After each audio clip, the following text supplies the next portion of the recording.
Today I want to analyze the so-called fathead effect in modern bodybuilding. So if you don't know, fathead is this bizarre phenomenon in enhanced bodybuilders where their faces and heads appear to get fatter and fatter over time as they advance in the sport. And that's despite having low body fat percentages. There are already two popular videos about the topic. One by Derek of More Plates, More Dates, where he basically put the phenomenon of fathead on the map, and another by a gentleman who goes by ELC, who tries to explain what causes fathead. I think both videos have some problems, which is why I'm making one of my own. In this video, I'll identify what I think are the four main causes of fathead, and after that, I'll conclude by probing what those four factors all have in common. In this chapter, I'll outline what I see as the four most likely causes of fathead. 1. Facial fat gain, shocker. 2. Facial water retention, or edema. 3. Facial muscle gain. And 4. Acromegaloid disfigurations. I believe that fat gain in the face and head is actually one of the main causes of fathead. Now, how can this be, you might be wondering, when the bodybuilders with fathead have such low body fat percentages? Well, I'll begin by noting the incontrovertible logical axiom that at any given body fat percentage, the more you weigh, the more fat mass you'll have by definition. I can illustrate this with an example. So let's compare two men. We'll call them Tim and Ben. They're of the same height, 178 centimeters, 5'10". That's my height. I get that question. I'll keep getting it, but there you go. Okay, so Tim and Ben are both at 10% body fat. But Tim has an athletic build and weighs 70 kilos, whereas Ben is an enormous, juiced-up IFBB Pro bodybuilder in his off-season who weighs 140 kilos. Now, despite Tim and Ben having the exact same body fat percentage, Ben has twice as much total fat mass as Tim, since he's double Tim's weight. So whereas Tim has 7 kilos of total fat mass, because that's 10% of 70 kilos, his body weight, Ben has 14 kilos of total fat mass, because that's 10% of 140 kilos. Now, because Ben is so incredibly jacked, he won't appear that fat, at least from the neck down, despite having a relatively high amount of total fat mass. And that's because Ben's 14 kilos of total fat mass are distributed across his hulking frame of 126 kilos of lean body mass. However, there are some areas on your body where the amount of muscle you can gain is relatively limited. Those areas include the hands, the feet, and yes, the face and head.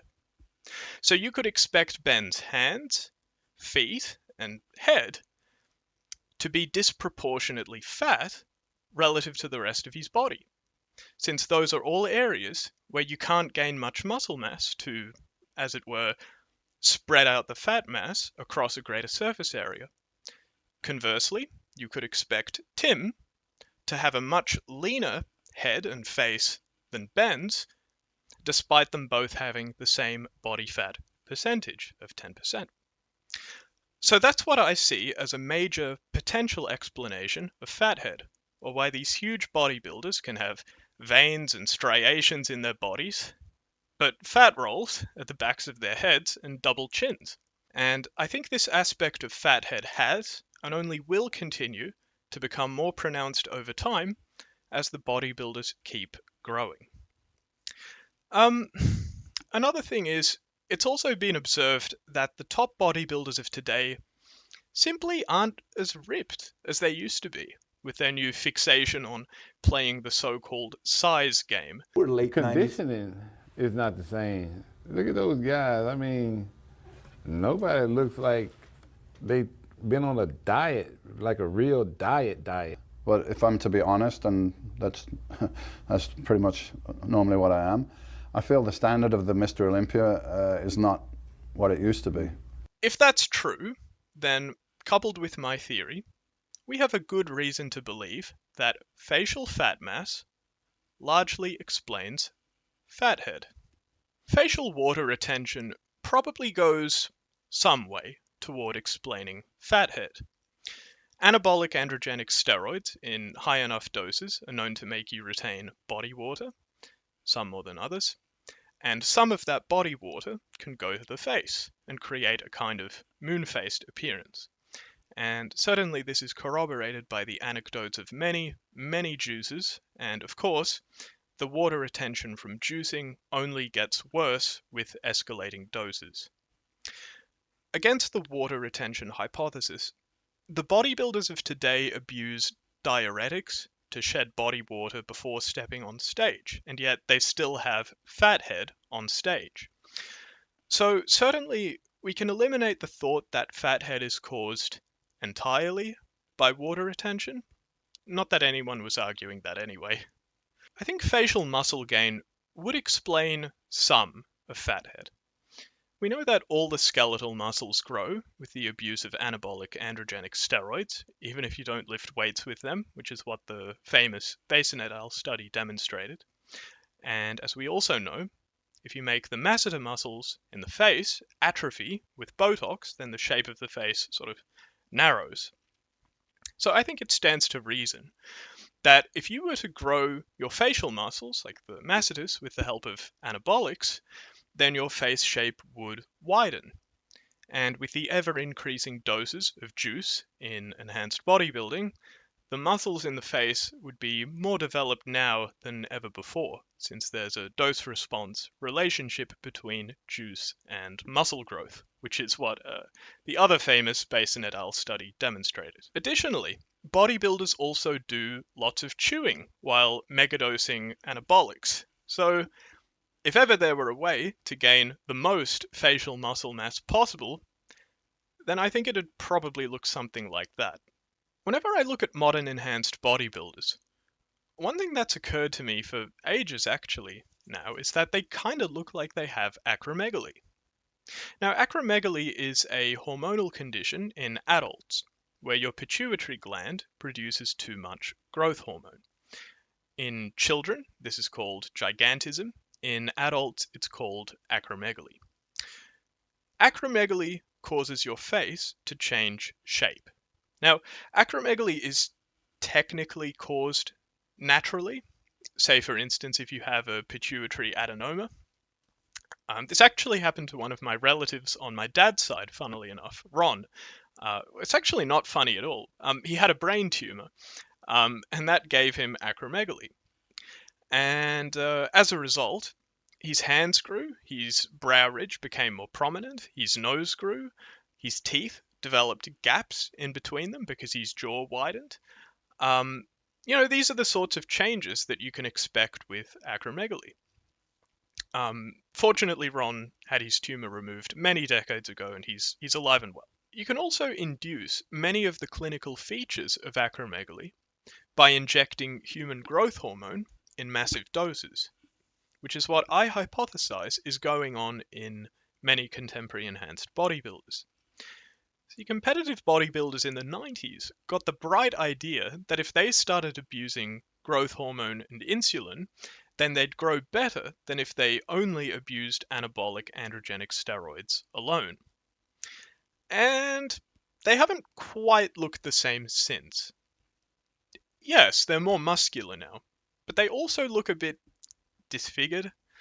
Like, compared to the bodybuilders of the 70s and 80s, I think on average today they seem to have like bigger hands, feet, jaws, noses, ears, lips, that sort of thing. Like more creases in their faces, like pugs, the dog breed, as if the skin has become thicker.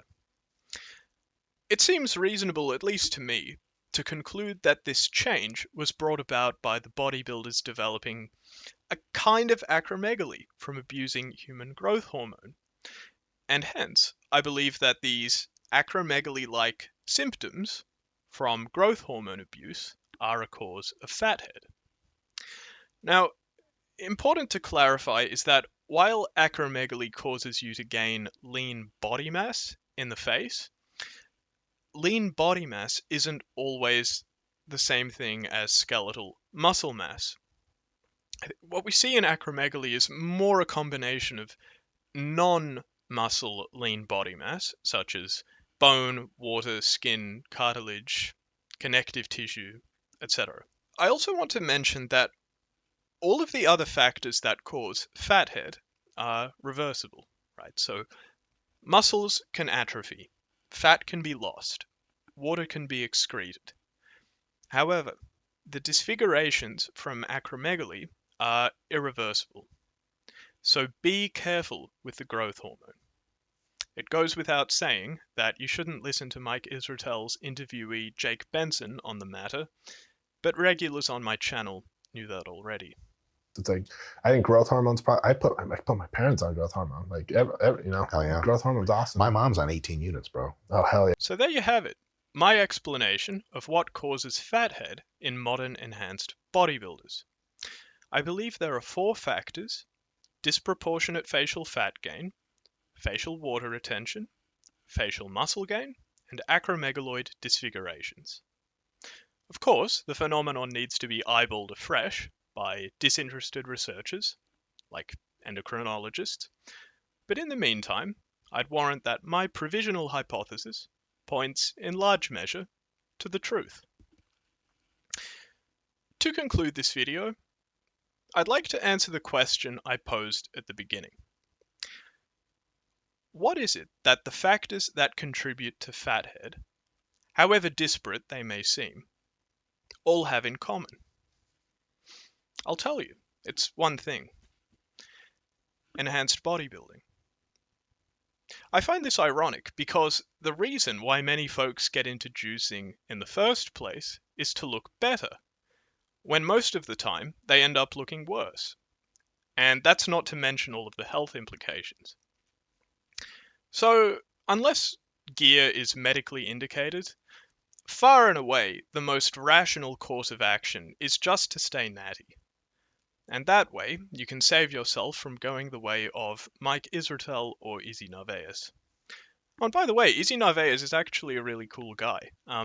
He got back to me in the comments section of my most recent video, The Tragedy of Izzy Narvaez, with some reflections on his life choices that I think are really, really worth reading. Anyway, if you want to support the channel, then you can consider booking an online consultation with me, which will also give you access to my private Discord server. If you're interested, then just shoot me an email at the address that's on screen, or direct message me on Discord. My client, Jeff Nippard included, who's been a repeat customer, tell me that they get good value. Anyway, thanks for watching. Please like and subscribe for more, and I'll catch you in the next one.